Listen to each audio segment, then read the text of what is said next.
Kula niki cerita ibadah sing ringan-ringan mawon. Tapi dadekne mlebu swarga. Amin. Terus kula badhe cerita siji mazhab Hasan Syadzili. Terus Hasan Syadzili niku thariqah sing dianut Gus Wafi. Kula nggih beberapa kali dapat ijazah saking Mbah Mun, saking bapak kula. Di antaranipun nggih pesen teng Gus Wafi, sebagian lewat kula ziarah teng Barozak nggih. Barozak Termas. Abdul Hasan Asyadzili itu nate pas teng dalem ditamoni pemuda. Pemuda niku ngrutu. Di kampung kami banyak maksiat, di kampung kami banyak kesalahan. Niku sepundi? Jawab Abdul Hasan Asyadzili niku ringan. Sing jelas mboten sragen. Contohnya mboten sragen. Sakjane nggih persis, tapi umum niku dereng ngeten sragen. Kok tenggen kula kathah maksiat ngeten-ngeten. Jawab Abdul Hasan Asyadzili enteng ngoten. Man ahabba alla yu'sawaha fi ardi alla yu'sawahu fi ardi faqad ahabba alla tadhara maghfiratu wa alla tadhara syafaatuhu sallallahu alaihi wasallam. Dadi wong bayangno donya ora ana salah iku padha karo ora kepengin roh ghafure Allah Subhanahu wa taala. Mulane mazhab Syadzili paling bandel, ngurusi wong bandel paling bandel ya mazhab Syadzili. Nang Kiai Syadzili iku ora umate macam-macam. Mulane teng Indonesia niku penak, sing ketunan putih seneng Nabi, sing ireng nggih seneng Nabi, sing ra ketunan nggih seneng Nabi. Mulane setan niku bingung. Nyongkone sing seneng Nabi kan keturunan putih tok, sing seneng keturunan ireng ya seneng Nabi. Sing ra ketunan ya seneng Nabi. Sing lakenan ya seneng Nabi. Jadi kelompok itu kathah sangat. Ini penting kalau aturaken mergi mazhab Syadzili niku pancen dados pembanding mazhab Said Abdul Al-Haddad. Mazhab Abdul Hasan Asyadzili niku sing paling masyhur diriwayataken dening Shahibul Hikam. Mergi Ibnu Athaillah As-Sakandari muridé Abdul Abbas Al-Mursi, Abdul Abbas Al-Mursi muridé Abdul Hasan sinten Asyadzili. Niku mazhab ingkang bener-bener jadi pembanding. Mergi teng bab husnudzon niku beliau itu pakar. Orang itu bisa yarjuwa hawal yaumil akhir. Orang itu bener-bener dibikin nyaman mbek Allah mbek Rasul. Misalnya ngeten, sampean sowan Allah iku kudu arep-arep disangoni. Kena arep disangoni berarti nganggep Allah iku medhit. Mulane tomak niku penting. Tapi mbek pangeran aja mbek wong, tapi mbek pangeran mbek.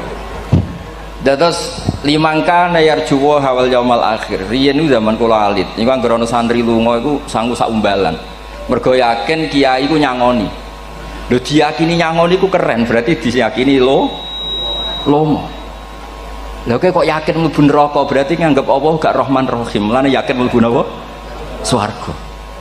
Mok modal urun maulid sak dina ora urun malah entuk. Terus niki rontok-rontok salah tapi muga-muga itu sepura pangeran. Nggih wau.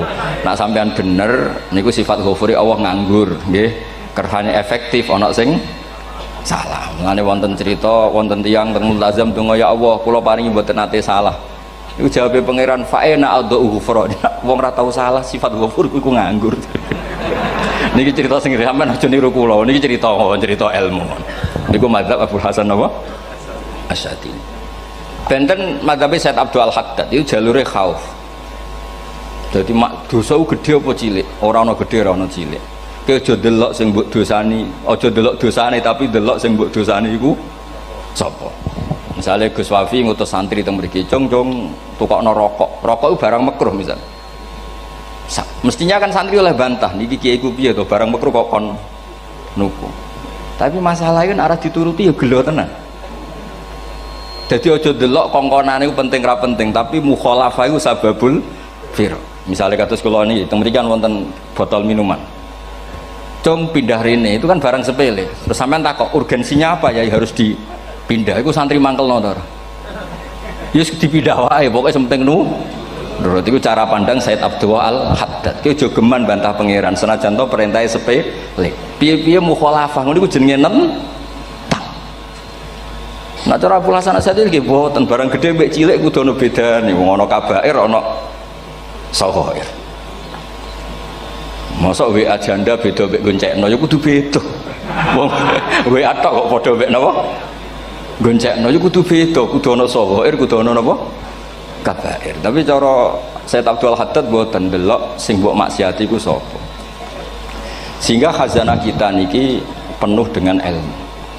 Mulane terus wonten bab ijtihad. Ijtihad niku ruangannya luas sekali. Ya kula bolak-balik nyontokno. Kula sakniki kan jare wong akeh kiai gedhe. Jare wong akeh kula niku kiai gedhe. Nek diundang manakipan tangga yo bingung. Ora teko sawane kiai gedhe sombong, diundang wong cilik ora teko. Teko iku mahjubno kiai sing ora tau pahayu. Kuwi bingung. Nyatane kula ora teko nggih do matur nuwun Gus. Athok kula mboten lakon. Nah kula teko kan mesti ordere teng kula mboten. Cara sing tok pitik gedhe nggih kula, salam templek gedhe nggih kula. Berhubung kula ora teko ngresgeni tiyang kathah. Saiki misale ten takok, kiai gedhe diundang musala cilik kesunatan teko apa makruh teko? Cara ijtihad, cara sampean makruh teko napa kesunat? Kula misale diundang ning Sragen ning musala Penceng. Kula niku sunat teko napa haram teko? Haram ya bener lagi haram ya. Setuju haram. Mergo mahjubno ya haram setuju itu ijtihad. Ijtihad itu ranahnya itu karena nggak bisa ditebak. Ijtihad itu nggak bisa ditebak. Kalau ada cerita kata tentang ijtihad niki betapa umat Rasulullah umat sing bejo pilihan-pilihan ijtihadnya dibenarkan. Masyhur tenggene cerita Bani Quraidah Nabi ngendikan engkau kue jogeman sholat asar kecuali sampai neng kampung Bani Quraidah. Ternyata kurang 2 kilo atau 3 kilo matahari itu mau terbenam. Sebagian sahabat sholat sebelum sampai Bani Quraidah karena takut sampai Bani Quraidah sudah kodok nopo asar. Sebagian tetap sholat di Bani Quraidah meskipun sudah kodok asar. Ketika lapor Nabi semuanya dibenarkan. Semenjak itu ada pintu sing darani pintu nopo ijtihad. Mengenai kalau bolak-balik cerita wonten kiai nak tangkok cung kowe ngaji wek sapa ngaji kalian tiang niki kiaimu tau nangis mboten lereni ngaji wek kiai ra iso nangis berarti atine atos. Nak Abdul Hasan Asadili takok cung kowe ngaji wek kiai sapa kiai fulan tau guyu mboten nate lereni kiai ra iso syukur mbok jani. Kiai ra iso syukur kok mbok jani. Karena itu masalah ijtihad. Nggih masalah napa? Ijtihad. Ijtihad itu polanya enggak jelas. Wonten kiai ora gelem mulang wedok nggih kathah, alasane wedi fitnah. Wong pancen iman pas-pasan mawon nembe wong ayu ya bingung. Tapi nak diwalik, nak kiai ora gelem mulang wong wedok terus sing mulang wong fasik, to aliran sesat iku ya repot. Kowe ngrasa paling gak sesat. Ya sudah seperti itu masalah-masalah apa? Ijtihad. Nah, kalau tak cerita saat ini balik cerita tentang Burda. Burda nu nak ngelem Kanjeng Nabi. Niku pancen dielmoni tenan. Kalau niku Burda berjanji tiba niku setengah hafal. Pancen riyen mbah kula buyut-buyut kula niku pesene ken hafal tiba, hafal berjanji, hafal Burda. Wis mboten ngengken ngapal loh, tapi karena sering baca akhirnya hafal. Kalau beri beberapa contoh, ngelem niku nak mboten dielmoni itu kualitasnya tidak bagus. Tapi kalau dielmoni itu kualitasnya bagus. Kalau beri contoh begini.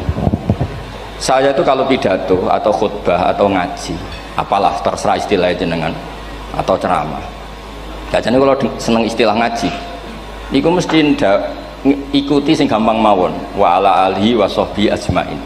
Ajmain itu kalimatun fariqah bainana wa bainasyiah fa innana nukrimu jami'as sahabah. Ajmain itu kalimatun fariqah, kalimat pembeda. Kita ahli sunnah wal jamaah akramu jami'as sahabah. Ada kelompok sing akramu sahabian wa ahanu sahabian akhir. Sehingga ajmain itu harus kita baca. Itu karena itu kalimatun fariqah, kalimat pembeda. Kata-katanya hanya ajmain. Begitu juga berjanji. Berjanji itu nak ngelem Nabi niku wa ba'du fa'aqul wa Muhammad bin Abdullah bin Abdul Muttalib wasmu Syaibatul Hamdi Humitat Hisaluhus Saniyah. Karena ketika Rasulullah memaklumatkan jadi Nabi itu problemnya itu nasabnya siapa? Orang-orang yang di Palestina, di Israel, di Yordan, di Syam kalau dulu itu alamatnya Nabi itu harus turunan Ibrahim. Ibrahim sementara orang Syam menurut pengetahuan orang-orang Yahudi Syam. Maka saya berjanji menunjukkan dulu kalau nasabnya Muhammad itu ini. Terus sampai warafuhu ilal khalili Ibrahim, terus ila dzabih Ismailan nisbatuhu wa muntama. Terus setelah itu terus beliau ngendikan wa adnanu bila raibin inda dzabil ulumin nasabiyah ila dzabihi Ismaila nisbatuhu wa muntama. Terus ketika berjanji di karang itu sudah ada faham-faham yang seakan-akan babahnya Nabi itu ada masalah. Terus beliau ngendikan, ini Syaibatul Hamdi, Sayyid Abdul Muthalib itu orang yang ketika buka Ka'bah, buka Zam-Zam, saurip-uripnya muji pangeran. Terus banyak lagi wasumi'a fi sulbihin Nabi sallallahu alaihi wasallam dzakarallaha ta'ala walab. Mbah yang ini bahkan dengar ketika Nabi masih di punggungnya membaca tasbih. Terus sampai fa'azim bihi min ikdin ta'allaqat kawakibud duriyah wa kaifala wa sayyidul akramu sallallahu alaihi wasallam wasitatuhumun tak. Nabi itu orang suci, makanya harus lewat rahim yang suci, harus lewat bapak yang suci, mbah yang suci, sampai ila khalilir rahman Ibrahim alaihis salam. Makanya terus dinagumkan nasabun tahsibul ula bikhulau, terus tarokus sifaha falam yusibhum aruhu min adami wa ila abihi wa ummihi, karena kabeh sonal ismihi, semuanya itu untuk menjaga asmane Nabi Muhammad sallallahu alaihi wasallam. Kemudian Burda membentuk itu dalam bentuk nazuman. Misalnya beliau ngendikan Rasulullah itu mutiara, jadi ketika dakwah berpola ya baik, ketika tidak berpola juga baik. Beliau cara muji Nabi faddurru yazdatu husnan wa huwa muntazimun, namanya mutiara ketika diuntai pasti sangat indah, tapi terus-terusannya itu wale sayang kusu qadran ghairu muntazimi, tapi namanya mutiara mbok berserakan pun tetap indah. Jadi unik. Berarti ketika beliau uji Nabi dakwah tertib pernah, sholat tuh harus begini, harus begini, harus begini, beliau sholatnya tumakninah tertib. Tapi Nabi pernah sholat gak tertib, duhur tuh 2 rakaat. Mana anak kiai rodok lalinan itu ya anak sana tuh, duhur itu 2 rakaat. Tapi barokahnya Nabi duhur 2 rakaat diketahui cara sholat kalau salah itu gimana. Umpama Nabi sholatnya bener terus, itu akan kesulitan kita solusinya ketika ngalamin apa? Kesalahan. Makanya Nabi ngendikan ma kuntu ansa walakin unas sali as-sunnah, itu mestinya ratau lali, tapi didesain lali biar bisa jadi sunnah. Wonten tiyang sholati sawi maca surat Baqarah, wonten tiyang badhe njupuk wedhuse lah cara Indonesia. Bareng kesuwen piyambake mufaraqah. Walhasil Mu'ad matur Nabi, ini munafik di tengah-tengah sholat kok mufaraqah. Si penggembala unta ini juga ngeklaim, ya Rasulullah imam kita tidak benar, sholatnya kesuwen. Pikirannya wong ora bela imame, ternyata Nabi gak bela sing ngangon. Afattanun anta ya Mu'ad, wong imame wong seragen surat Baqarah. Wis pokoke kulhu wae. Jadi Islam itu segampang itu, semudah itu. Sehingga wonten tiyang niku isane maca kulhu, rakaat ula nggih kulhu, saniyah nggih kulhu, pokoke kulhu sampai sok makmume ku mangkel. Waduh, si imam iki gak keren, mosok main apa? Kulhu. Dilaporno, ya Rasulullah ini imam yang kau tugaskan di kampung kami niku amen maca kulhu mau. Ditimbali be Nabi, kenapa kamu baca kulhu terus?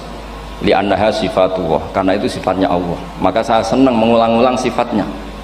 Terus kata Nabi, saya barusan dikasih wahyu Allah bahwa Allah mencintai kamu karena kamu mencintai surat kulhu. Nah ini ijazah yang seragen ini ku apa?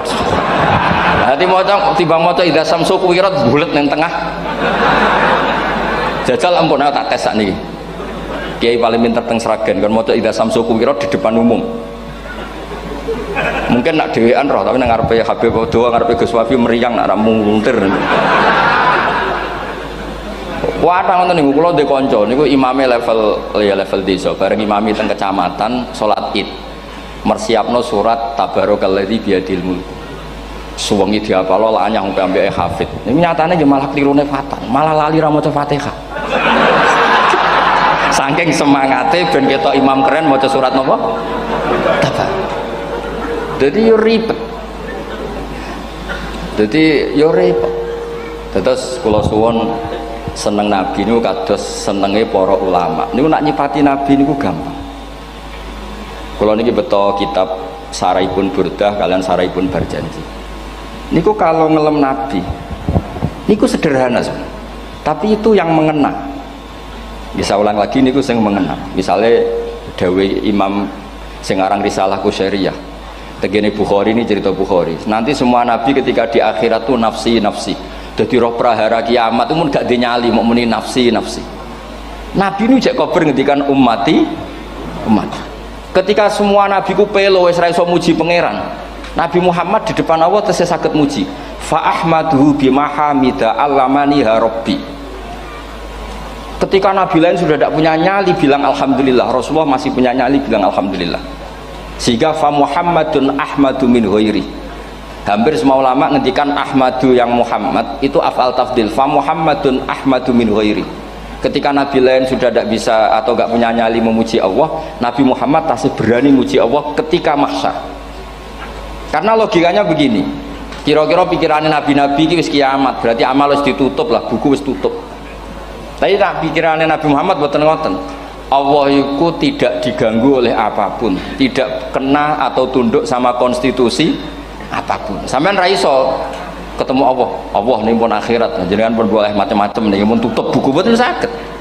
Rahmatnya Allah tidak bisa dibatasi oleh akhirat. Saya ulang lagi, rahmatnya Allah tidak bisa dibatasi oleh akhirat. Makanya Nabi tetap berani mengajukan syafaat meskipun sudah finish, sudah akhirat sudah finish. Sehingga Nabi muji-muji Allah, akhirnya Allah ngendikan ya Muhammad irfa' ra'sak wasal tu'tah wasfa'tu syafa'. Sudah Muhammad, kamu minta apa tak kasih. Saatnya beliau minta hak napa? Syafaat, disebut maqamam mahmud. Dan ini kula waos kitab kersane orisinil niki betapa sayangi Rasulullah sallallahu alaihi wasallam teng kita. Ketika nabi lain tidak punya nyali kecuali mikir dirinya sendiri, jadi aku punya ngendikan nafsi-nafsi, Nabi Muhammad masih gak ada nyali ngendikan apa ummati. Itu bukti bahwa Nabi itu nggak pernah nggak mikir umatnya. Wala sawfa yu'tika rabbuka apa? Fatardu. Ini Nabi jawab, fa la ardo wa wahidun ummati finnar. Kalau engkau memberi saya sampai saya puas, maka saya tidak puas dan satu dari umatku masih menjadi ahli napa? Neraka. Ini kalau waos nak sampean orang nangis kebablas. Niki cerita betapa Rasulullah Shallallahu Alaihi Wasallam niki jarang tiang maos niki kalau waos kersane tambah mahabbah dengan Rasulullah Shallallahu Alaihi Wasallam. Dados niki kalau cerita ketika Rasulullah ketemu pangeran teng Sidratil Muntaha niku diredaksekno burdah nggih diredaksekno burdah fakhusta kulla fakharin ghaira mustarakin. Engkau mendapat kehormatan yang tidak tersaingi. Fakhusta kulla fakharin ghaira mustarakin. Jadi engkau mendapat kehormatan yang tidak akan tersaingi. Wajusta kulla maqamin ghaira mustahami. Atau wakhusta kulla maqamin ghaira mustahami. Dan engkau mendapat satu derajat yang enggak mungkin tersaingi. Mustaham itu enggak tersaingi lah. Walhasil ternyata derajat itu apa? Gini ku ketika Rasulullah ketemu Allah Ta'ala teng Sidratil Muntaha niku Sayyidah Aisyah radhiyallahu anha tangklet, ya Rasulullah malladzi auha ilaika rabbuk izqal fa auha ila abdihi ma auha. Qala ya Aisyah aturidina anta alami ma la ya'lamuhu Jibril wala Mikail wala nabiyyun mursalun wala malakun muqarrabun. Nggih Aisyah, bagaimana mungkin kamu tanya sesuatu yang bahkan Jibril itu tidak tahu, Mikail itu tidak tahu, dan semua malaikat yang dekat maupun Nabi yang jadi Rasul semuanya tidak tahu hubungan saya, kedekatan saya dengan Allah membicarakan apa. Niku sing dimaksud burdah kaima tafuza biwaslin ayya mustatarin, wonten sing maca ayyi mustatarin anil uyuni wasirrin ayya muktatamin. Jadi Nabi ketika ketemu Allah di Sidratil Muntaha itu ada misteri yang hanya Nabi yang tahu. Nabi niki ibu-ibu harus bangga, Sayyidah Aisyah jenenge bojo wani tangklet. Ambek Nabi itu sing ngeles. Itu rahasia yang Jibril saja tidak tahu, Mikail saja tidak tahu, masa kamu tanya? Niki khase wong putri nih. Ya Aisyah, as'aluka bi Abi Bakrin ila ma a'lamtani. Gimana cara Jawa tak kadak nomor tuamu nak gak gelem cerita. Terus kunane kuno niku nggih wong wedok niku saged ngancam. Jadi kamane wis ngancam. Aku lapor bapakku, aku digo mulai sampean ra bojo kabare. Ya rada ribet njen ngadepi wong wedok niku lagi ribet. Terus faqala akhirnya Nabi cerita, tapi ya tentu tidak semuanya diceritakan. Inni lama kuntu qaba qausaini qultu Allahumma innaka adzabta al umam ba'duhum bil hijar wa ba'duhum bil masih. Oh ya, ini halaman 63 62 teng kitab Hasyiatul Bajuri alal Burdah. Ya, kitab Hasyiatul Bajuri alal Burdah. Ya Allah, engkau menyiksa umat-umat sebelum umat saya, sebagian bil hijarah wa ba'dum bil mashi wa ba'dum bil khosfi. Fama anta fa'ilun bi ummati, lalu yang akan kau lakukan untuk umatku itu apa? Reputasi jenengan sama orang-orang yang durhaka itu selalu menyiksa, ada yang pakai batu, yang dilikuifaksi, ada yang pakai ini nih.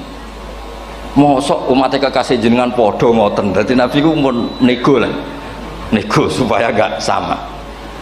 Faqala unzilu alaihimur rahmah min ananis sama wa ubaddilu sayiatihim hasanat. Ndak, saya ndak seperti itu dengan umatmu. Waman sa'alani a'taituhu waman tawakkala saterusé. Terus wa fid dunya asturu alal usad wa fil akhirah usyaffi'u kafihim.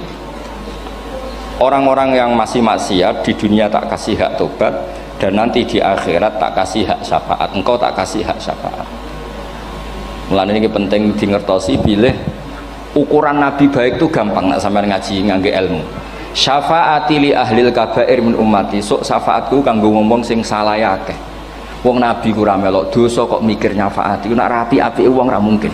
Wong sing dosa iku sampean, sing salah sampean, sing mikir solusine Kanjeng.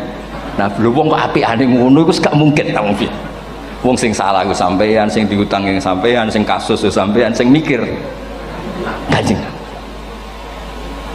Nah, itu cara ulama ngelem Kanjeng Nabi. Mulane khodam tuhu bimatihin astaqilu bihi dzunuba umrim madha fi syi'ri wal khodami. Dadi aku ngelem Nabi iku sebagai bentuk ngelem sing dadekno dosaku ben disepuro pangeran. Misalnya kita suka Alphard, muji Alphard, suka Innova, muji Innova, suka kebun, muji kebun. Sing ribet tuh nak suka hewan, seneng kucing nggak ngelem kucingnya. Lu bareng ngelem Kanjeng Nabi kok ora iso. Lane jari Burdah, aku iku ngelem apa tau iso, mosok aku ora tau ngelem Kanjeng Nabi. Makanya terus beliau hidupnya, kemampuan syairnya didedikasikan hanya nggo ngelem Kanjeng Nabi Muhammad sallallahu alaihi wasallam. Makanya terus ngendikan wa huli kholasi khaira multazim. Saya dedikasikan kecerdasan saya untuk ngelem Kanjeng dan Nabi, dan itu solusi terbaik. Lalu nak ngelem Kanjeng Nabi kadang kebablasan, sampai dikritik banyak ulama karena kebablasan. Gini masyhur beliau ngendikan wala yadi ka rasulullah jahu kabi idzal karimu tajalla bismi muntaqimi. Wonten naskah sing tahalla duka wau teng mriki diwaos napa tahalla napa tajalla tahalla ya. Wonten naskah tahalla wonten tajalla artosipun ngeten. Ya Allah, nabimu ini engkau gelari nabi yang ar-raufur rahim, sebagaimana yang sering disebut Habib Ali Al-Habsyi. Jika nabimu itu ar-raufur rahim, maka ketika engkau mau menyiksa saya dengan atas nama engkau al-muntaqim, zat yang tukang nyiksa, yang menyiksa, maka gelar engkau kepada nabi yang ar-raufur rahim itu kamu kemanakan? Jenengan kudu konsisten, terus kadung ngarani nabi ini jenengan raufur rahim. Maka sifat jenengan yang muntakim jangan pakai dulu, karena saya ini umatnya Nabi yang kamu beri gelar Raufur Rahim. Paham tuh jenengan? Maksudnya ya aja sida nyiksa wong kadung mbok arani Raufur Rahim. Dadi wala yadi ka rasulullahi jahu kabi idzal karimu tajalla ta tahalla bismimun takim. Terus sekarang Burda jenenge Muhammad. Allah kadung janji wong sing jenenge Muhammad ora bakal disiksa. Sebetulnya maknanya ya Muhammad Sayyidul Anbiya nih. Tapi ketika ono panggilan Muhammad ke depan, Muhammad gak boleh disiksa. Jeneng kula nggih Muhammad. Terus Burdanu saking yakinnya ngendikan fa inna li zimmatan minhu bi tasmiyati Muhammadan wa huwa afal khalqi bi zimman. Gusti jenengan kudu eling nami kula niku Muhammad. Wong sing jenenge Muhammad itu ora oleh disiksa. Padahal maksudnya saya ora oleh disiksa kan Kanjeng Nabi Muhammad, tapi biabake namine Muhammad. Terus ngendikan malih in ati dzamban fama ahdi bimun taqidi minan nabi wala habli bimun sorim. Gusti kula pun iman mbek jenengan. Iman itu nilainya tertinggi. Jenenge iman nilai tertinggi, maka iman nggak bisa dibatalkan hanya karena saya salah. Jadi pangeran kok diruwayu dipeksa kudu ngakoni nek dene umat Rasulullah sallallahu alaihi wasallam, dan in ati lamun nekani ingsun dzamban ing dosa fama ahdi bimuntaqidin, maka perjanjian saya dengan engkau tidak boleh dibatalkan. Itu termasuk hebatnya umat Rasulullah sallallahu alaihi wasallam, apapun salahnya niku tetap diakoni umat Rasulullah sallallahu alaihi wasallam. Mergo termasuk kelebihan Nabi itu gak ada hak napa? Syafaat. Nggih eling-elinge termasuk kelebihan Nabi itu gak ada hak napa? syafaat. Meskipun kita tetap khawatir jenenge dosa ge istighfar, tapi aja dadi putus asa mergo napa in anti dzamban fama ahdi bimuntaqidi minan nabiyyi wala habli bimun sorim. Terus niku cerita-cerita madhe ulama teng Rasulullah sallallahu alaihi wasallam. Mereka milih kata-kata sing wong apik eling terus. Nggih eling terus. Wau kados wau fadurru yasdatu husnan wa huwa muntazimu wa laysa yang kusu qadron hiramun. Jadi dulu tuh pernah ada faham-faham sing cara zahiri hadis iku abai nabi itu seperti ini cara zahiri hadis. Tapi ahli sunnah wal jamaah terus dipendapat bapak nabi iku min ahlil jannah. Mergo apa? Wa kaifala wa sayyidul akramu sallallahu alaihi wasallam wasitatul muntaqah. Nabi itu orang suci, pasti lewat rahim-rahim yang suci. Minal aslabi thahira ilal arhamiz zakiyatil fakhirah. Itu logika yang dibangun sehingga terus mantep baru kayak wau mau sedibak mau berjanji kiyakan wong Islam an nabi min abihi wa ila jaddi sampai Adam niku kabeh tarokus sifaha falam yusibhum aruhu min adami wa ila abihi wa ummi. Begitu juga masalah iman. Soal misalnya ada pertanyaan ilmiah, lalu Ibrahim gimana? Karena nanya Azar itu kafir. Zaman ada Nur Rasulullah sallallahu alaihi wasallam Azar belum kafir. Setelah intikal ke Ibrahim baru Azar kafir. Atau ada yang menjawab istilah abun di situ itu majaz. Sebetulnya Azar bukan bapak kandung tapi apa? Paman. Selalu ada jawaban ilmiah dari ulama-ulama ahli sunnah wal jamaah. Tapi kalau pesen teng jenengan sementing niku mau dibak berjanji napa bodan ada 1-2 bait yang jenengan tahu maknanya sehingga nanti kualitas mahabbah kita, kualitas kecintaan kita pada Rasulullah sallallahu alaihi wasallam niku tambah. Misalnya ngeten, kula kan nekuni tafsir ya. Ada ayat rubama yawaddul ladzina kafaru law kanu muslimin. Niku hampir semua mufassir konsensus sepakat jeng ben nek wong Islam mlebu neraka. Niku sampean kudu ndonga, nek mlebu neraka muga-muga jejer wong kafir sing kecangkeman. Niku dinyek. Jarene iman nekani mau oleh jutene neraka padha wae aku. Apa meneh misalnya sampean hafal Quran jejer wong sing hafal jare kapit kok ora mlebu napa neraka. Kudu ana sing ngenyek. Mergo Allah nu tersinggung sak usah ana wong sing napa ngenyek. Akhirnya Allah tersinggung. Niku sing diceritakno tiba. Wa izzati wa jalali la ja'altu man akhlasa li bisyahadati kaman kadzdzaba bi. Adkhiluhumul jannata bi rahmati. Ora iso wong dekne tauhid apapun salahe wong dekne ndek tauhid ora ngarah dadi ahli neraka selawase kaya wong kafir. La ja'altu ora bakal gawe sapa ingsun man akhlasa li bisyahadah orang yang tauhidnya benar kamang kadzdzaba bi sebagaimana orang yang tidak bertauhid sama saya. Adkhiluhumul jannata bi rahmati. Padahal Allah dilapuri malaikat, malaikatnya kira diprovokatif. Malaikatnya lapure wajadnahum asrafu ala anfusihim wajadna amalahum minadz-dzunubi ka'amsalil jibal. Jare pangeran wis timbang seputi Gusti, wanane salah tok. Reputasine salah tok. Ghairu annahum yasyaduna alla ilaha illallah wa anna muhammadar. Niku jawabe pangeran wa izzati wa jalali la ja'altu man akhlasoli kamang kadzdzaba bi adkhiluhumul jannata bi rahmati. Nah, lafat-lafat seperti ini kita akan punya harapan ketika ndelok umat sing carane iman tesih blepotan, carane sholat cek blepotan, carane zakat cek blepotan. Kita selalu punya harapan barokahnya iman, barokahnya mahabbah ning Rasulullah sallallahu alaihi wasallam, mereka tambah hari tambah baik. Jangan beragama yang tidak punya harapan, karena agama ini bagi yang punya harapan. Dimangka yarjuwa wal yaumal akhir, bukan yang tidak punya harapan. Kanjeng Nabi sekaruan nabi orang terbaik dilarani wong Taif, disiksa wong Mekah. Niku malaikat usul kula siksane ya Rasulullah karena mereka menghina kekasih Allah. Mereka ada iman. Nabi masih punya harapan. Mungkin mereka ada iman. Tapi asallah ayyukhrija bal arju ayyukhrijawah min aslabihim may ya'budullaha wa la yusyriku bihi syai'an. Bapak orang iman, aku cek di harapan anak putune iman. Dan sedekah Rasulullah sallallahu alaihi wasallam. Saniki kata bapak era poso, anaknya melok TPQ, bareng poso juk gendong, akhirnya bapak izin melok poso. Bapaknya mau Quran ra tahu, bapaknya nekani wisuda anaknya hafid. Mulane bapaknya ora kena dibentuk, ya arep-arep napa? Anake. Nah anake ora kena dibentuk ya arep-arep putune nganti Imam Mahdi turun nang ngoten. Pokoke agama niki limangka nayarjuwa wal yaumal akhir. Terus kula suwun napa madzhab Abdul Hasan Asyadzali nggih pancen madzhab niku kathah tapi kula suwun agama teng zaman akhir dawuh Mbah Mun kudu kathah rojae. Nggih mergi walladzina amanu asyaddu hubbal lillah dawuh Imam Ghazali ar-roja yuqaddam alal khauf. Mergo roja dadekno mahabbah. Orang yang punya harapan itu lebih mudah mahabbah dan hubungan kita dengan Allah itu hubungan mahabbah. Ini ku walladzina amanu asyaddu hubbal lillah. Saman roh anake wakal kok hubungane putus asa mesti maksudno. Tapi nek hubungane iso wae saiki nakal so ben gak. Iso wae saiki goblok so ben gak. Senajan to so ben ra terbukti lah, penting hidup itu ada harapan. Guys, penting hidup itu napa? Ada harapan. Kata ulama ngendikan afdhalul ibadah intidharul farad. Apa-apa ibadah selalu punya napa? Harapan. Terus Indonesia yang seperti ini kita berharap akan lebih baik, akan lebih baik. Wong cilik kula niku sing jilbaban mau keluarga ketok. Saniki kathah tiyang napa? Jilbaban. Cilik kula tiyang salat di masjid nggih mboten serame sekarang. Sampeyan ra iso grutu, tapi salat tok tapi atine ngene-ngene. Wah ya ribet nak ngoten sampeyan nyoal ideal nggih ribet. Pira-pira gelem napa? Pira-pira purun napa? Salat purun teng masjid. Sampeyan ndak usah memaksa ideal, wong kita ndak pernah napa? Ideal.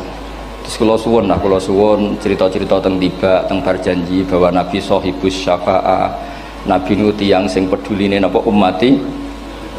Jadi ketika Nabi lain mboten gadah nyali ngadepi hisab, nggih niku do muni nafsi, Nabi tesih gadah nyali mikir umate ngendikan mati. Carane apa? Muji pangeran bimahamida allamani ha rabbi. Lane dawuh iki teng ulama-ulama dawuh fa Muhammadun ahmadu min ghairi. Makanya summiya Muhammadan mergo li annahu satu wasammihi idza wada'atihi Muhammadan li annahu satu madun apa?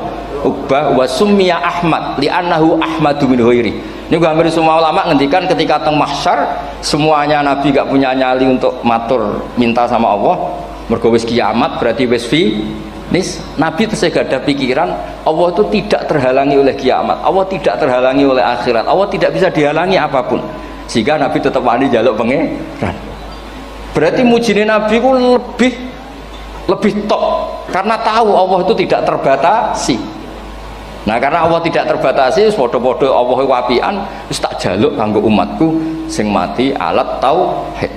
Berhubung Nabi ngoten terus Allah ngendikan ya Muhammad irfa ra'sak napa wasal tu'tah wasfa tusaffa. Muhammad kepala kamu angkat, kamu minta apa saya turutin. Terus Nabi minta hak napa syafaat. Seseorang bertobat. Dulu umatnya Nabi Musa ada yang menyembah anak sapi, ijel itu, harus tobat. Itu tobatnya ekstrim betul. Kalau tobat sekarang kan cukup istighfar sama istighosah. Kalau dulu enggak, liyak tulal bari umingkum al mujrima, yang terbebas dari dosa menyembah anak sapi, membunuh yang terlibat atau pernah menyembah anak sapi. Makanya ayatnya apa? Fatubu ila bariikum faqtulu anfusakum. Ya, jadi orang-orang yang pernah menyembah anak sapi itu tobatnya apa? Faqtulu anfusakum. Sebab itu semua ulama berkewajiban menerangkan nasa mansuh. Sampai Sayyidina Ali suatu saat ada mubalek atau ustadz itu ngajar di masjid, ditanya, kamu tahu nasa mansuh enggak? Enggak tahu. Terus kata Sayyidina Ali, berhenti jadi mubalek, lisensinya dicopot. Dicopot, kemudian halakta wa ahlakta, kamu rusak juga merusak.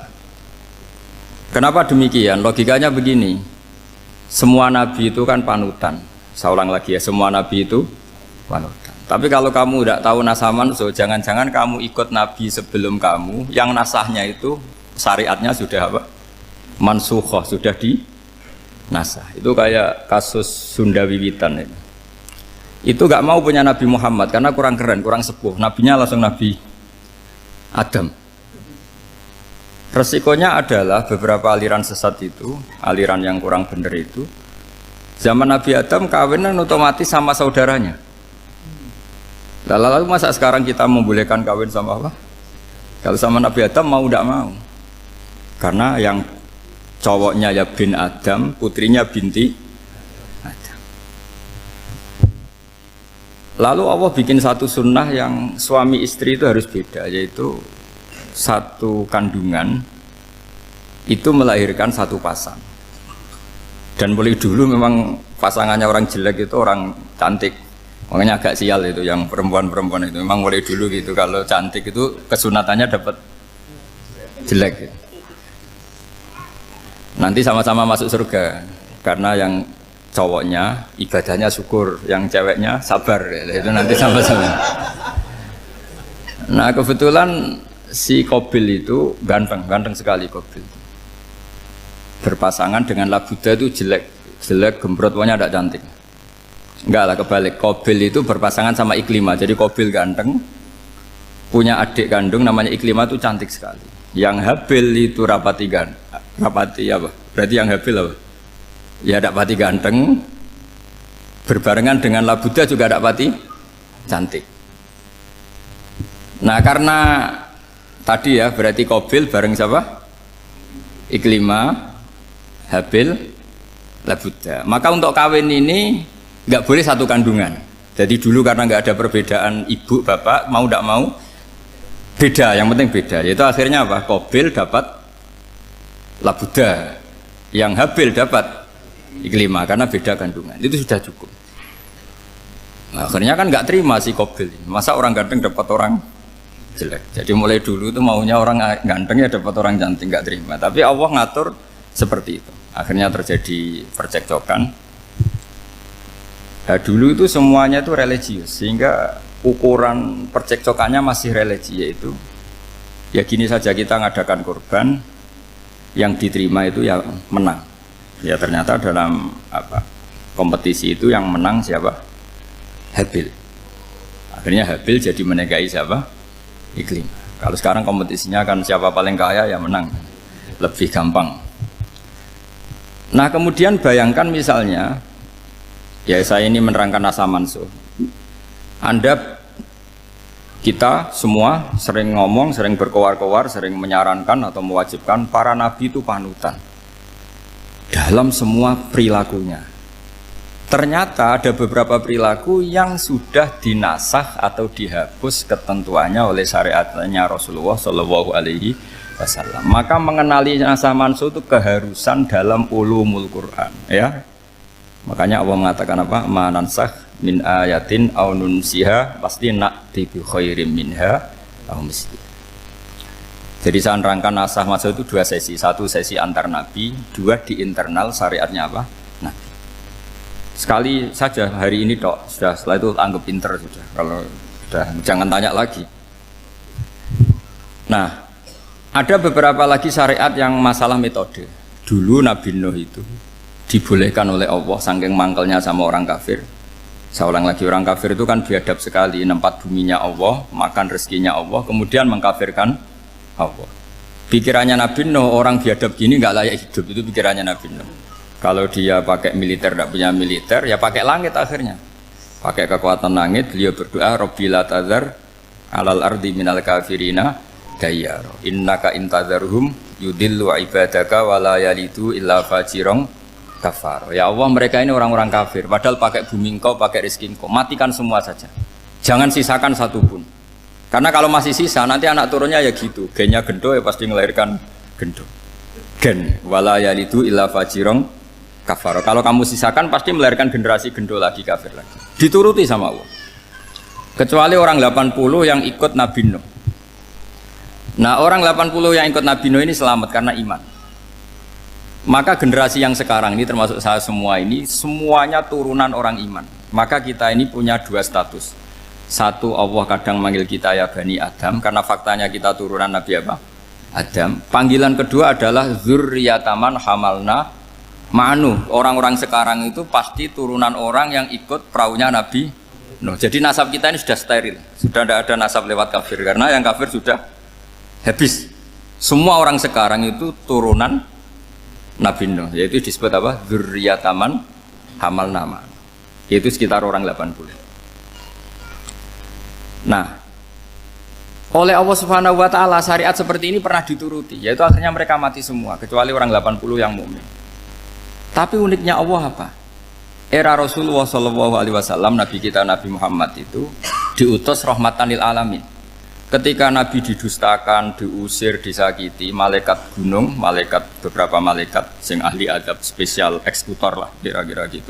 Muhammad, kamu bilang saja ke saya, kalau kamu ingin orang-orang Mekah bujal CS, saya hancurkan. Tapi apa kata Nabi? saya berharap kalau mereka belum iman, anak cucunya iman.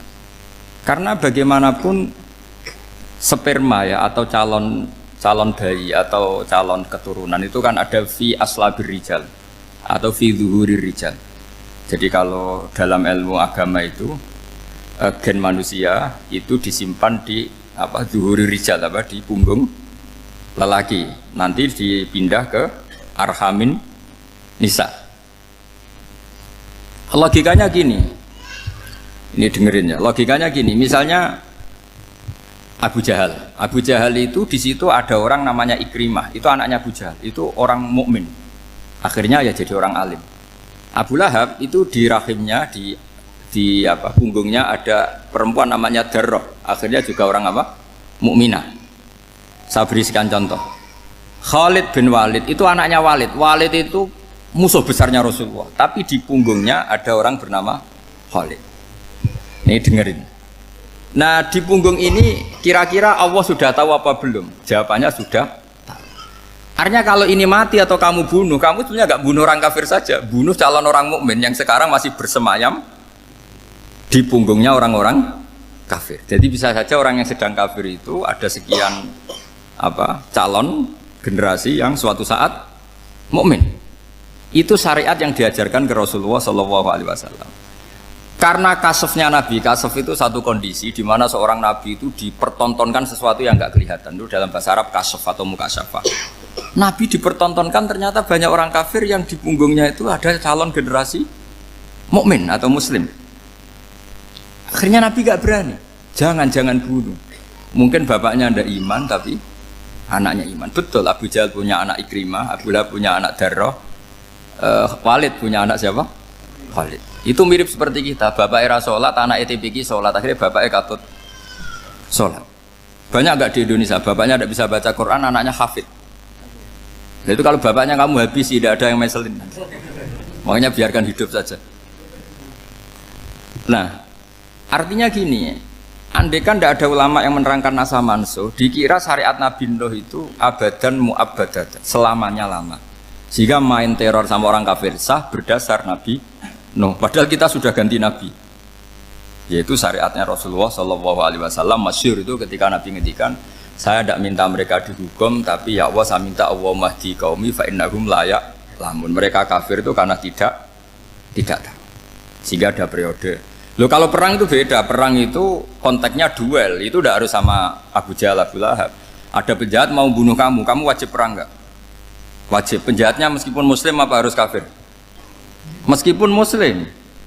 Maka kata ulama fikih sebetulnya perang duel itu bukan syariat muslim sama kafir tok. Masya muslim sama muslim, misalnya ada orang mau merkosa istri kamu, terus dia pamit gini, saya muslim loh, beri hak loh. Nggak bisa.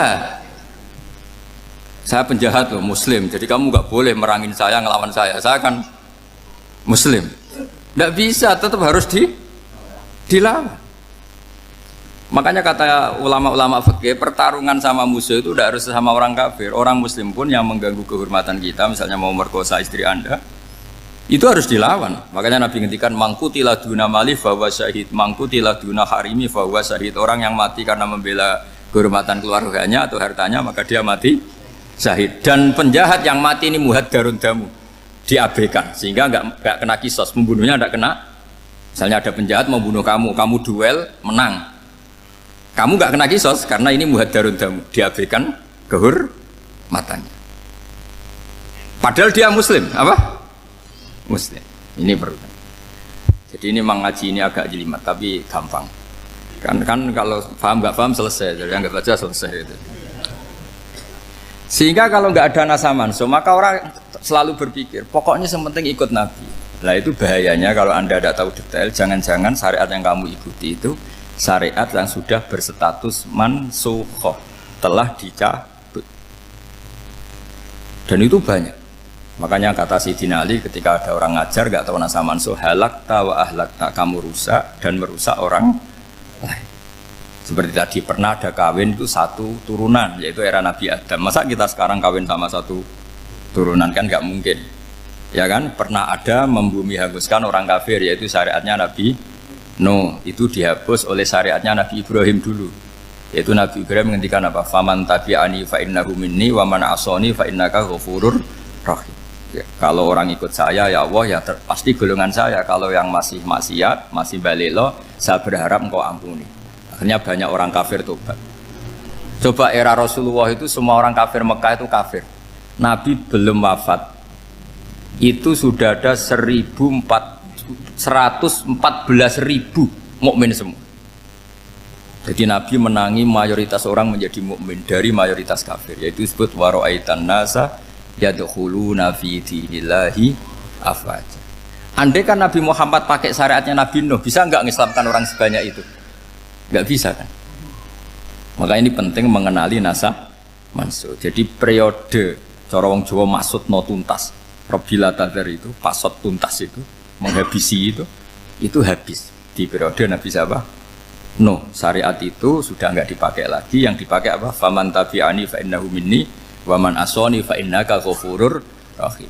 Lah Nabi Muhammad ini nabi yang kena khitab anit tabi' millata Ibrahim hanifah. Jadi masternya Nabi Muhammad itu mentornya Nabi Ibrahim. Sehingga syariatnya ya faman tabi'ani fa innahu minni wa man asani fa innaka ghafurur rahim. Tidak syariat Rabbila tadzar alal ardi minal kafirina daya. Jelas ya, jadi mengenali nasa mansukh itu penting sekali. Karena kalau tidak, Anda halakta wa ahlakta, kamu merusak diri kamu sendiri, juga merusak orang lain. Karena menfatwakan hukum yang sebetulnya sudah berstatus mansukh, hanya berdasar, itu kan syariatnya nabi-nabi dulu. Syariat yang apa? Syariat yang nggak pernah terhapus hanya satu, usuluddin, yaitu tauhid, itu sama. Tapi kalau syariat itu beda-beda, atau furu'iyah itu beda-beda. Itu tadi saya beri contoh, era Nabi dulu kalau ada pakaian najis dipotong, dibuang. Era Nabi Muhammad dicuci. Orang kafir dihabisi oleh langit. Era Nabi Muhammad nggak boleh, bahkan didoakan Allahumma hdi qaumi fa innahum la ya'lam. Di Qur'annya apa? Wa in ahadum minal musyrikin astajaraka fa'jirhu hatta yasma'a kalam Allah summa ablihu makmana. Jadi kalau ada orang kafir nggak boleh main dihabisin, mereka beri peluang untuk mengkaji kitab Allah hatta yasma'a kalam Allah. Kalau mereka sudah berpeluang ngaji, harus summa ablihu makmana, harus dijamin keamanan. Ya, karena apa? Dzalika bi annahum qaumul la ya'lamun. Bagaimanapun mereka memang karena tidak tahu. Nah, kenapa tidak tahu? Enggak. Karena tadi mereka tertutup oleh kultur yang beratus-ratus tahun. Mbah-mbahnya mereka menyembah batu, menyembah berhala. Ya tahunya itu ya Tuhan. Bagaimana Anda bisa menjelaskan sesuatu yang sudah beratus-ratus tahun, kan tidak gampang. Maka ada periode dimaklumi, apa? Kalau era sampean kan, mosok waktu disembah saking gobloknya orang, kamu lahir kan sudah nyembah Allah, tidak nyembah batu. Bayangkan kalau kamu jadi mereka. Wong perut kamu saja disuruh makan pizza sakit kok, karena saking lamanya makan sambal kan gitu. Kamu bilang perempuan Indonesia saja cantik kok, saking lamanya jadi orang Indonesia. Padahal orang Indonesia tanyakan orang Eropa, cantiknya di mana? Kamu lahir di Afrika, bilang orang Afrika itu cantik, tanyakan orang Eropa, cantiknya di mana? Hitam gitu kok. Jadi orang itu pasti terkooptasi oleh sekelilingnya. Orang Afrika akan bilang wanita Afrika itu cantik. Coba tanyakan orang Eropa, cantik apa enggak? Belas. Orang Eropa yang kulitnya gitu kata orang Eropa indah, kata sampean. Koyok anaknya kebo katanya boleh jadi. Jadi orang itu akan terkooptasi oleh sekelilingnya. Bayangkan kalau semua orang nyembah berhala terus kamu ndak, alasan kamu apa? Kan menentang mayoritas. Dan itu berat. Maka dimaklumi oleh Allah, dzalika bi annahum qaumul la ya'lamun fi manah roh. Nah, pemakluman ini yang mulai sekarang terkikis. Orang main pukul saja enggak mau ngaji. Enggak mau ngaji Quran secara kafah. Jadi fatwanya Islam kafah tapi ngajinya Quran enggak kafah.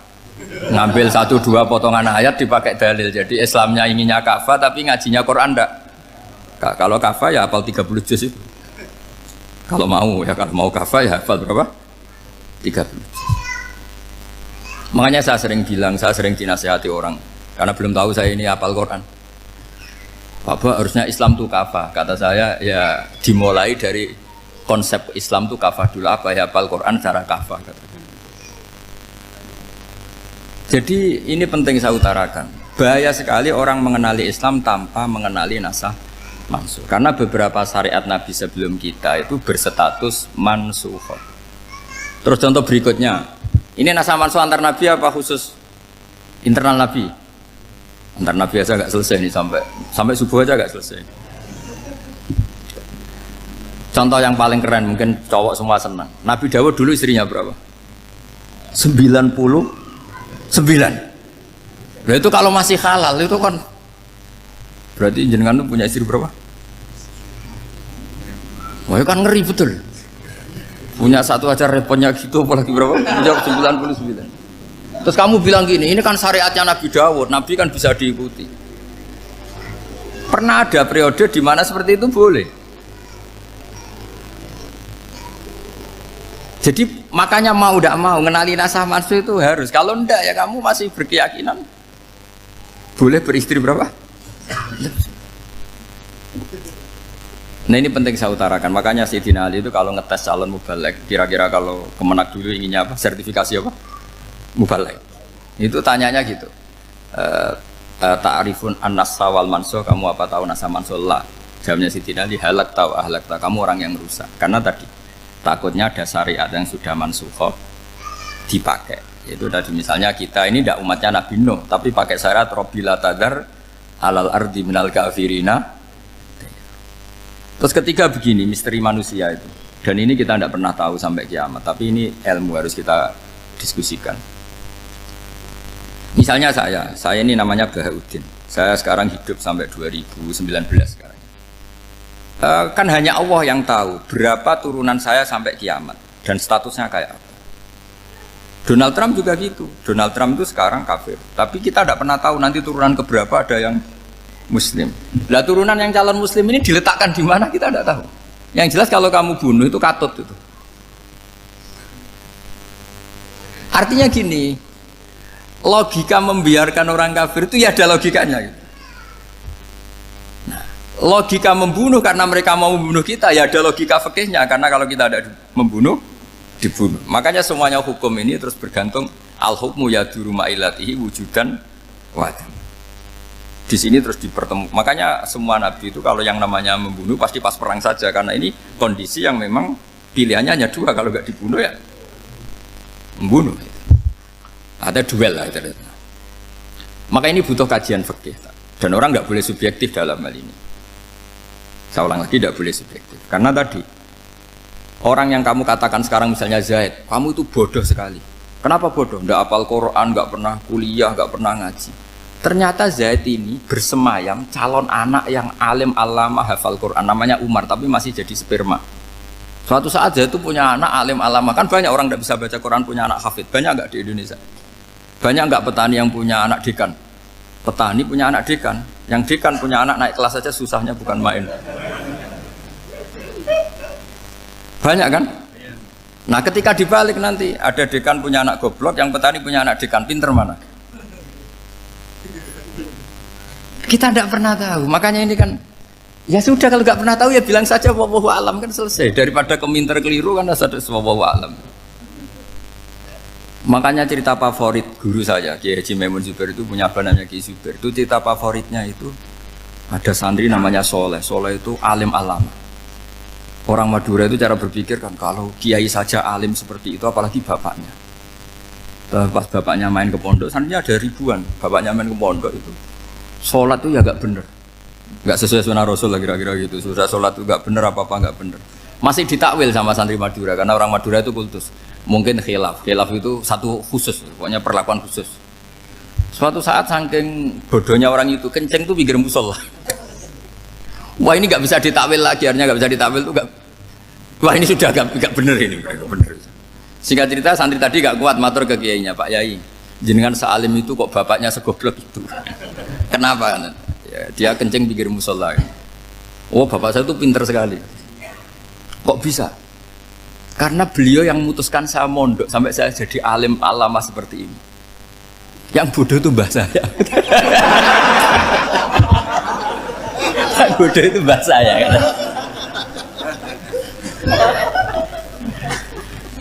Artinya gini, sekarang misalnya Anda dekan, atau Anda rektor, atau Anda profesor, atau Anda kiai top mubalek kondang.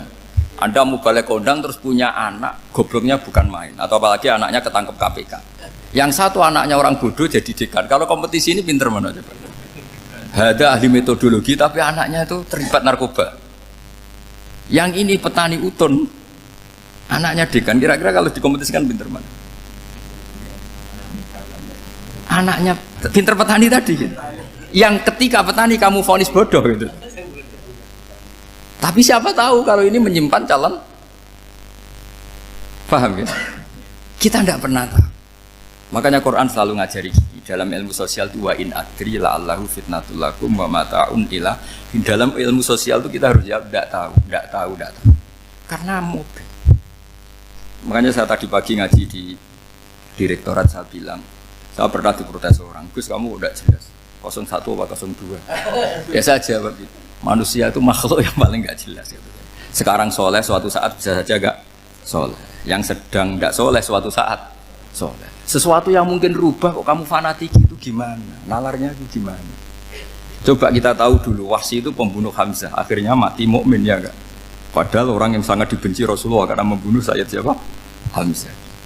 Sa'labah yang tukang itikaf di masjid akhirnya su'ul Fatimah. Kita tidak pernah. Nah kalau nggak pernah tahu ya tidak usah terlalu fanatik, biasa saja. Kayak jenengan seneng saya itu ya saya tidak tahu sampai kapan ya. Saya seneng sampai kapan ya tidak tahu. Kayak suami istri itu. Pas nikah harmonis bulan madu sampai kapan bertanya. Yang jelas paling awet itu pasangan jelek itu pasti nggak awet. Makanya jadi guyonan tuh. Pasangan itu jangan baik-baik gak awet, kalau jelek itu awet. Ternyata maksudnya cantik sama ganteng itu suatu saat pasti jadi jelek. Yang jelek sama jelek pasti jelek terus. Makanya jadi guyonan. Kalau pasangan jelek itu awet katanya. Tapi kalau pasangan baik, ternyata baik wajahnya itu pasti gak awet. Suatu saat pasti jelek, tapi yang jelek awet. Karena mulai dulu ya jelek sampai itu. Awet jeleknya maksudnya bukan. Ya jelas ya, jadi saya mohon sekali ini ilmu. Sampai ndak urusan, ini bukan urusan cocok ndak cocok, tapi ilmu. Ilmu harus kita dengar bahwa syariatnya para nabi itu yang sifatnya furu'iyah, tidak usuliyah, tidak tauhid itu potensi rubah. Sehingga mengkaji nasab mansukh itu satu keharusan seorang ulama. Makanya setiap ada syariat nabi hal hadis syariah mu'abbadah amla, mansukhah amla. Karena potensi itu tinggi. Kita tahu dulu semua nabi sholat menghadap apa? Baitul Maqdis. Era Rasulullah dipindah ke Ka'bah. Tapi kalau kamu katakan total Baitul Maqdis ya tidak juga. Nabi Ibrahim mulai dulu madhabnya ke Ka'bah. Tapi kalau Nabi Musa ke Baitul Maqdis. Terus kamu bilang ini 01, 02 ya memang syariat jadi sesuatu yang furu'iyah. Nah, kenapa ini furu'iyah? Jawabannya sederhana. Ketika seseorang menghadap Ka'bah itu menghadap batu apa menghadap Allah? Allah. Ketika menghadap Baitul Maqdis hakikatnya menghadap Allah apa menghadap Baitul Maqdis? Allah. Maka menghadap Ka'bah itu sebenarnya masalah furu'iyah. Yang masalah usuliyah adalah inni wajjahtu wajhiya lilladzi fataras samawati wal ardh. Yang permanen adalah menghadap Allah Subhanahu wa taala. Cuma secara prosedur syariatnya secara zahir menghadap Ka'bah. Maka potensi rubah karena ternyata itu furu'iyah, untuk kiblatnya itu furu'iyah. Yang permanen adalah menghadap ke Allah Subhanahu wa taala. Ini pentingnya. Jadi terus sekarang masih antar nabi apa di internal nabi? Ini sudah mau selesai waktunya, sudah habis ini. Internal. Ini sudah selesai, ini sudah pas ini. Mohon Pak Andi. Wah. Jam ini sudah. Sampai mana tadi? Teruskan apa enggak? Sudah ya, sudah kayaknya sudah. Biar kelihatan cerdas terus. Sekali pertemuan sudah pinter gitu. Berapa? Setengah jam sudah pinter gitu. Yang internal nabi apa antar nabi? Internal ya, sudah sekarang ke internal. Kalau internal lebih banyak lagi contohnya. Yang masyhur tentu masalah Baitul Maqdis. Dulu Rasulullah pernah sholat menghadap Baitul Maqdis 16 bulan. Berapa? 16 bulan, kila 17. Pokoknya khilafnya hanya 16 dan 17. Kalau ada bilang 10 bulan berarti gak pernah ngaji. Khilafnya, karena khilafnya itu hanya 17 sama 16. Akhirnya sama Allah diminta disuruh menghadap ke Ka'bah. Saya ulang lagi, itu tetap masalah antar nabi sebetulnya. Begini, makom itu kalau dalam bahasa Arab bukan kuburan. Kalau di Indonesia kan makomnya Sunan Bonang itu kan kuburan. Kalau makom dalam bahasa Arab itu sesuatu yang pernah dipakai singgah, itu namanya apa? Makom. Lalu Rasulullah itu pertama di Medina itu madhab Baitul Maqdis itu 16 bulan. Orang Yahudi senangnya bukan main, sampai mereka bilang gini, Muhammad tuh gaya-gaya nantok punya agama baru, tapi kiblatnya ikut kita. Bagus lah anak itu katanya, masih tahu diri katanya. Bagus katanya itu masih tahu diri. Jadi senangnya bukan main orang Yahudi, karena kiblatnya Muhammad sama dengan mereka. Ya tentu mereka jangkar Muhammad, bukan Sayyidina Muhammad atau Rasul Muhammad, karena mereka masih gak iman. Nabi itu ya agak tersiksa, karena beliau secara gen turunan Nabi Ibrahim dan kiblatnya Ibrahim itu Ka'bah. Agak tersiksa tapi sami'na wa ata'na tetap madhab ke Baitul Maqdis berapa? 16 bulan. Suatu saat Nabi Muhammad itu disuruh madhab Ka'bah. Ini dengerin. Akhirnya madhab ke Ka'bah. Apa yang terjadi? Orang Yahudi komentar gini, Muhammad itu gimana? Dia di perantauan, rindu sama keluarganya. Terus rindunya itu diaplikasikan jadi perilaku agama. Jadi dia madhab Ka'bah dianggap kangen. Kayak saya kan orang Rembang. Rembang itu apanya Jogja? Timurnya apa-apanya? Nggak, Jakarta itu mana Jakarta itu? Barat sana ya. Ibaratnya saya orang Jakarta, terus merantau di Jogja. Dulu kiblatnya itu menghadap ke timur, terus ketika madhab ke barat kata sampean, wah itu padune kangen apa? Keluarga. Juga kurang ajar orang Yahudi. Jadi orang Yahudi itu memang paling pinter bully. Makanya kalau sampean tukang bully itu ya agak-agak, ya enggak. Saya tidak ngomong agak ya, pokoknya agak-agak. Ya. Pinter bully orang Yahudi. Makanya nggak ada orang debat sepinter orang Yahudi. Yang bisa ngalahkan hanya Tuhan itu. Orang Yahudi yang bisa ngalahkan hanya Tuhan. Sayyidina Ali orang paling terkenal cerdas. Itu kalau sama orang Yahudi itu pusing. Karena ya apa logikanya itu? Saya beri sekian contoh. Ada orang Yahudi tanya gini, Muhammad, kalau kambing mati itu yang bunuh siapa? Ya Allah, mati langsung itu. Agama kamu itu aneh, Mak. Yang langsung sentuhan Allah haram, tapi yang lewat tangan-tangan jahil manusia malah halal. Harusnya itu yang halal kan orisinal, langsung Allah yang mundur. Jadi utaknya itu aneh, dari cara berpikir itu aneh. Nah cara sampean ini kan nak halal pangan kue, tapi Nabi kan nggak boleh bertutur kata kasar gitu. Kalau yang jadi Nabi saya untalan ngono kan gitu. Tapi Nabi kan nggak boleh kasar. Jadi Nabi itu problem karena nggak boleh apa? Kasar. Kalau kita kan gampang, wis nak halal untalan kan selesai, Pak. Tapi Nabi nggak boleh kasar gitu. Jadi nak jadi nggak Nabi, ya sampean itu kan enak.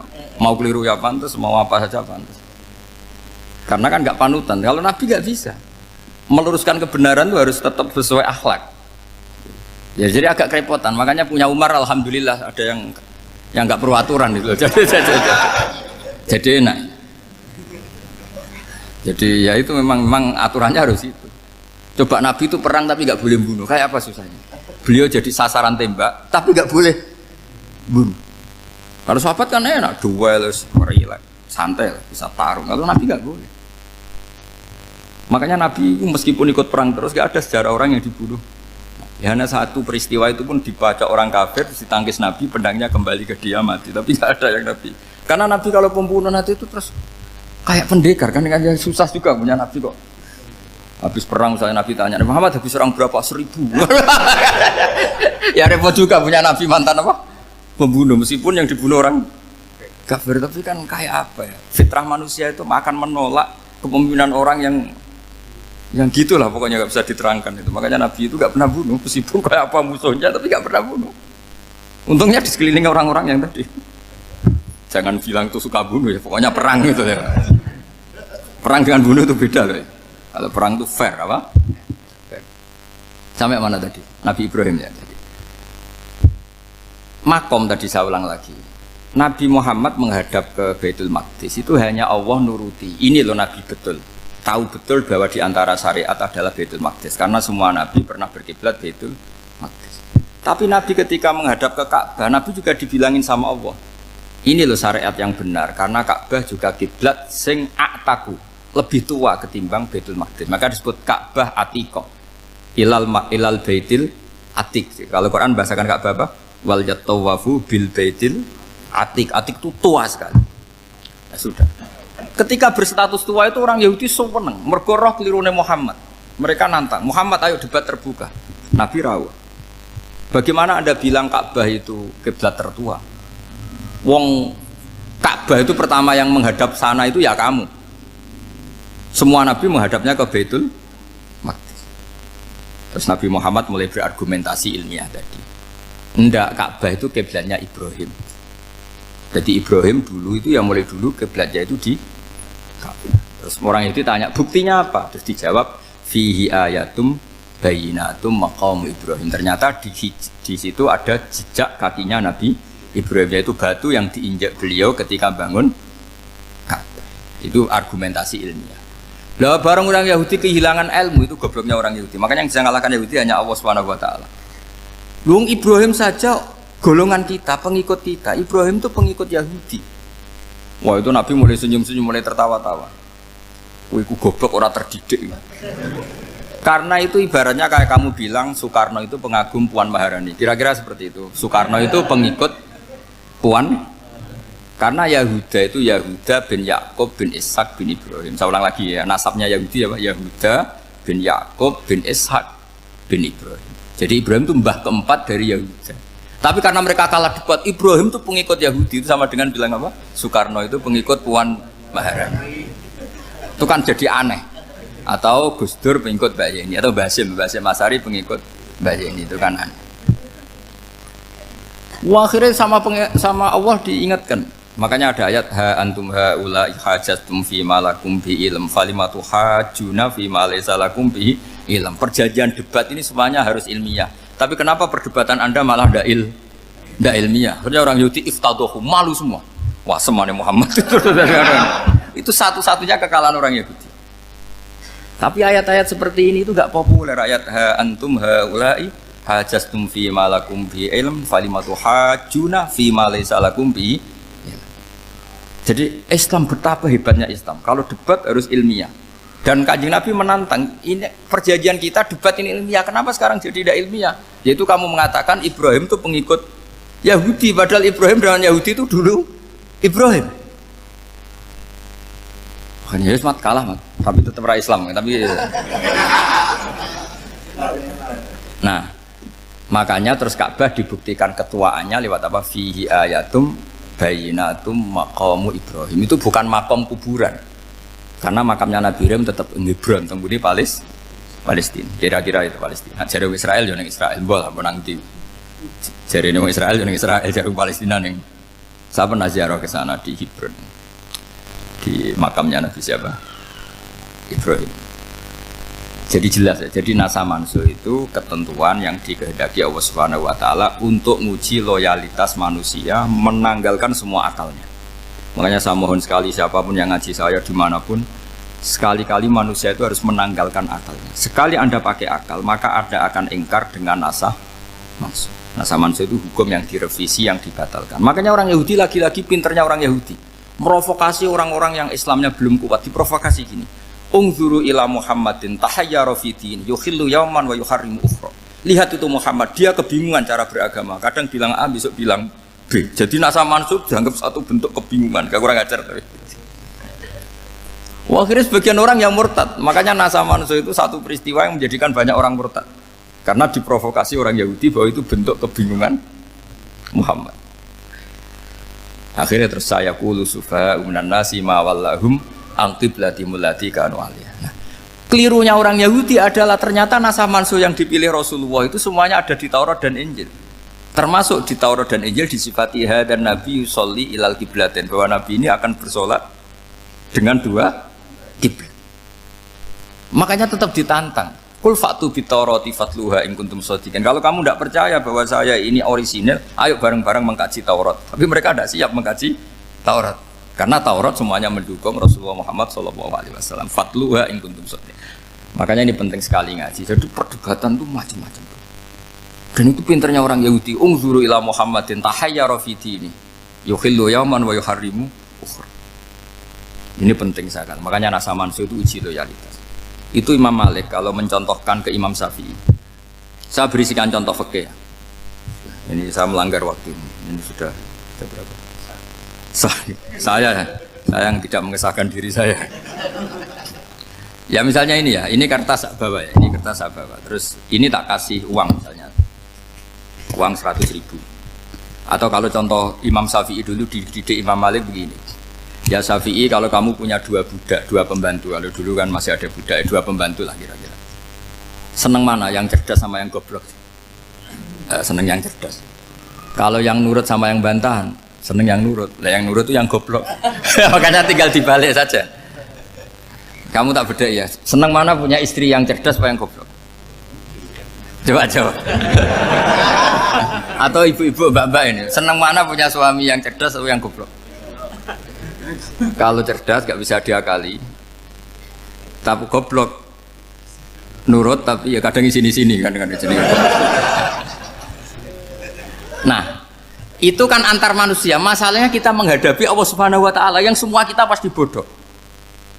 Kita menghadapi Allah Subhanahu wa taala yang semuanya kita pasti bodoh. Allah jelas ngendikan wa kanal insanu dzaluman jauhlah, manusia itu banyak dolimnya. Dolim itu sifat mubalaghah. Kalau orang dolim sekali dolim, kalau sering zalum, kalau jahil biasa jahil, kalau banget jahile jahul. Bahasa Arab kan gitu memang. Ghafir, pengampun biasa. Kalau ghafur selalu mengampuni. Syakir, makanya sifatnya Allah Ta'ala ikut wazan fa'ul semua. Ghafur, syakur, atau diikutkan wazan fa'al. Kalau goblok biasa jahil, goblok banget jahal kan itu. Kafir biasa kafir, kalau kafir banget kafar. Ya, jadi wazan balagha itu bisa fa'al, bisa fa'ul ya. Kafirin, kafar atau kafur. Paham ya? Malah ngaji nahwu. Ya tapi ini memang perangkatnya ya. Ini kan perang mau tidak mau.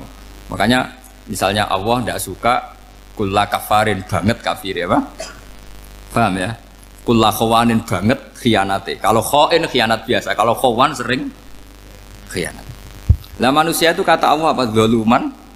Wis banget dolime, banget bodoh. Itu kalau yang ngarang hikam mencontohkan tuh gini, manusia itu pas bener saja salah, apalagi pas salah. Jadi manusia itu kata imam yang ngarang hikam itu, man itu kanat mahasinhu masawiyah, fakih fala takunu masawihi masawiyah. Ketika baik saja buruk, apalagi ketika buruk. Coba kalau ada orang dermawan sama teman-temannya, tanyakan istrinya, duit dihambur-hambur, disekno konco ngalono bojo. Mesti gitu. Teman yang sering silaturahim ke teman-temannya, kata temannya baik, senang silaturahim, tanyakan istrinya, oh meninggali wong gitu.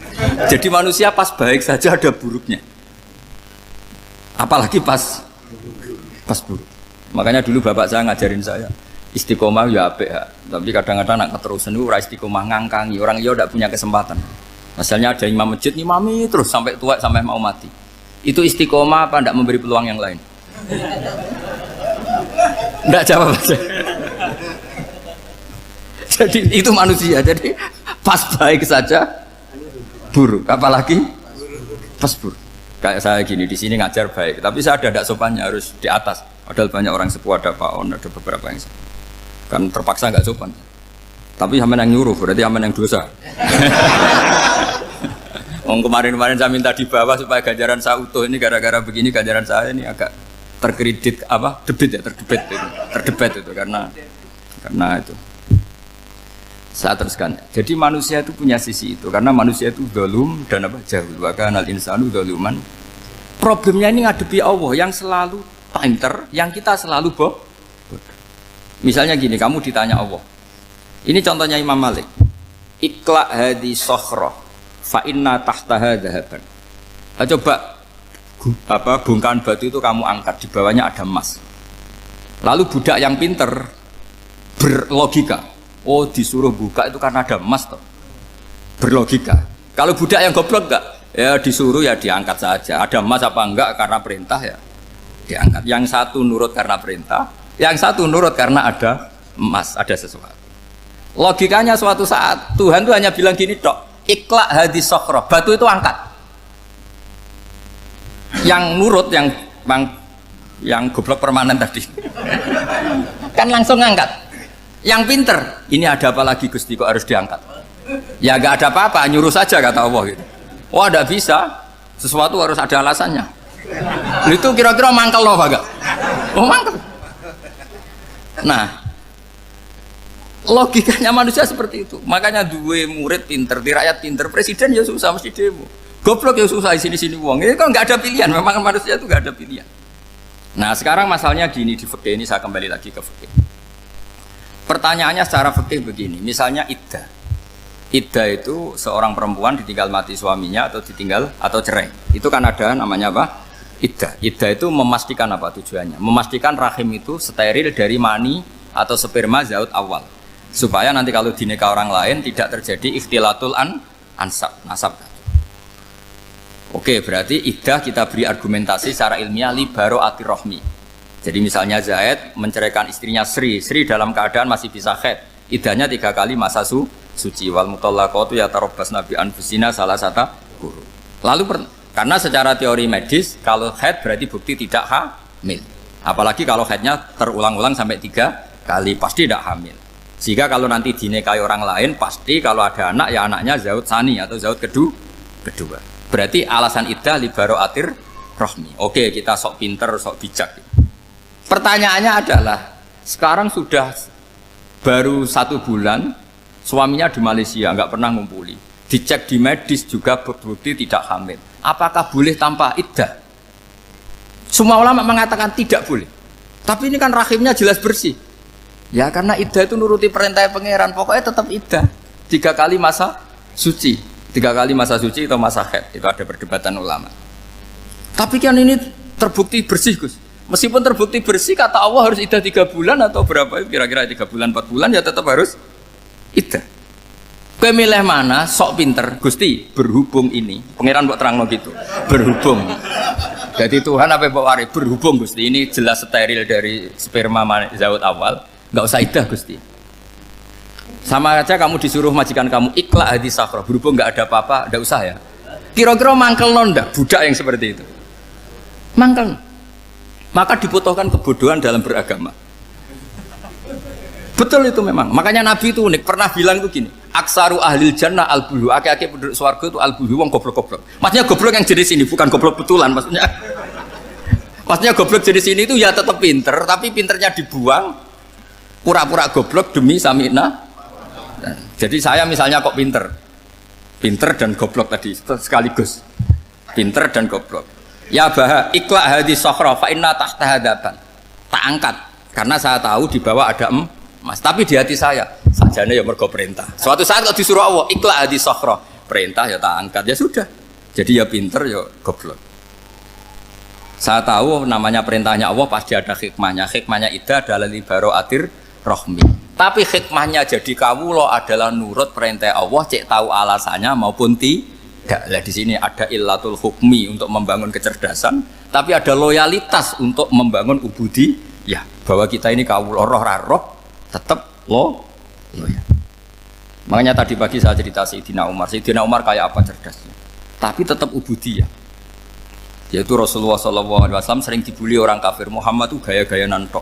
Wong ora oleh nyembah berhala, ora oleh nyembah watu, jebule dekne nyembah Hajar Aswad. Karena dilihat dari jauh kan tetap nyium Hajar Aswad. Coba kalau kamu lihat dari jauh, kamu sujud dari jauh kan kayak sujud sama batu. Makanya Sayyidina Umar karena orang kafir masih cara berpikir gitu, tiap nyium Hajar Aswad itu komentar gedumel. Alim tu annaka hajarun la tadurru wa la tanfa. Walau la anni ra'aitu Rasulullah qabbalaka ma qabbaltuka. Aku ronake watu, raman doroti, raman faati. Kalau saja saya tidak melihat Nabi nyium kamu, saya tidak sudi nyium kamu. Jadi tidak berdoa, doa mustajab itu tidak berutuh. Karena apa? Umar tahu ini masalah secara tauhid. Kalau saya doa di depan Hajar Aswad nanti dikira syirik karena berdoa di depan batu. Tapi kalau saya tidak nyium, nyulayani sunnah Rasul, yaitu nyium Hajar, wis tengah-tengah nyium sambil gerutu, itu sudah kompromi. Ya nyium tapi gerutu. Kayak apa? Makanya ya cerdas tapi ya goblok tadi ya cerdas. Itu uniknya Rasulullah. Jadi muji orang pintar ya sudah langit. Tapi Nabi pernah dalam satu hadis mengatakan aksaru ahlil jannah al-bulbu. Aki-aki penduduk swarga itu orang bodoh. Artinya orang bodoh itu bukan bodoh betulan. Dia meninggalkan akalnya demi loyalitas ubudiyah. Nah, untuk menutup sesi ini terakhir betul tak tutup setelah ini selesai. Untuk menutup itu bukti begini, perang Badar itu perang yang nggak mungkin dimenangkan umat Islam karena orang kafir itu 1000 dengan pasukan full dengan peralatan perang full.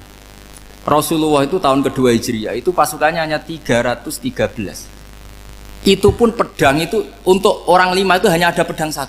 Jadi kalau mau dibaca orang sih kamu milih pedangnya aku. Itu kan nggak kebayang perang dalam keadaan seperti itu. Jadi mesti kalah, orang kok mungkin kalah mesti. Tapi Nabi tetap bilang, saya ini disuruh Allah perang, ya harus berangkat. Yaitu perang Badar. Kata para sahabat, ya Rasulullah ini nggak masuk akal, sudah nggak usah perang, ini nggak masuk akal, mau store nyawa. Sudah gitu dadaan, nggak ada persiapan. Lucunya apa? Sahabat itu ketika Nabi tetap berangkat. La akhrujanna walau waqti. Nabi menginginkan saya tetap berangkat meskipun sendi. Setelah Nabi berangkat sekian meter, tuh sahabat ikut semua. Kata Nabi, lah kamu kok ikut? Ya ikut saja. Kata kamu mesti kalah. Ya anggap saja setor nyawa. Demi loyalitas pada jenengan. Itu makanya nggak ada periode sebaik periode sahabat. Tapi yang gerutunya jalan. Karena gerutu ini bawaan ilmiah. Makanya kita loyal sama presiden. Tapi yang nggak cocok ya gerutunya jalan. Tapi bawaan mencintai Indonesia tetap jaga stabilitas. Itu bawaan cinta Indonesia, bukan cinta pejabatnya kadang. Gerutunya jalan. Tapi bawaan loyal sama Indonesia tetap mengaku. Bawaan loyal sama Rasulullah tetap ikut perang, bawaan akal karena nggak masuk akal ya gerutu. Dan itu uniknya Quran itu mengapresiasi itu dan dianggap nggak masalah. Saya bacakan ayatnya. Kama akhrajaka rabbuka min baitika bil haqq wa inna fariqam minal mu'minina lakarihun yujadilunaka fil haqqi ba'dama tabayyana ka'annama yusaquna ilal mauti wa hum yanzurun. Peristiwa Badar ada peristiwa kamu itu keluar untuk perang. Sahabat kamu ngikuti, tapi mereka lakarihun, nggak senang sebetulnya. Karena nggak masuk akal. Ya geremeng tapi ya derek. Yujadilunaka fil haqq, mereka mendebat kamu dalam kebenaran. Jadi ya Rasulullah wong perang karuan kalah jenengan lakoni alasane nopo? Lah kowe kok melok? Ya saya harus ikut jenengan Nabi. Itu unik. Kalau orang sekarang mana mau, kalau nggak masuk akal nggak mau melakukan. Coba misalnya istri kamu belajarnya dikurangi, anggap saja petualangan latihan hidup di masa lalu, nggak mau. Padahal petualangan itu hal yang indah. Petualangan itu kan hal yang indah, kan nggak mau. Oh ngirit aja alasan. Tapi lucunya kalau dijak camping bermiskin-miskin di hutan mau. Karena karpe dewe, tapi nak suami yang ngongkon. Ayolah seminggu ini kita model miskin, anggap saja petualangan masa lalu. Nggak mau. Karena pinter, apa? Coba kalau bodoh. Ya ngono ya apa-apa Mas. Tapi resikonya nak bodoh, pas kamu sakit ya dibiarin. Karena dia melihat sakit kan biasa, namanya manusia. Jadi makanya ini pilihannya susah, hidup itu maksud saya makanya ini. Jadi uniknya Quran gitu, Quran itu membolehkan psikologi manusia. Makanya Allah ngendikan kutiba alaikumul qital wa huwa kurhul lakum. Ya saya tahu kamu tidak suka perang. Allah yang ngakui wa huwa kurhul, enggak apa-apa.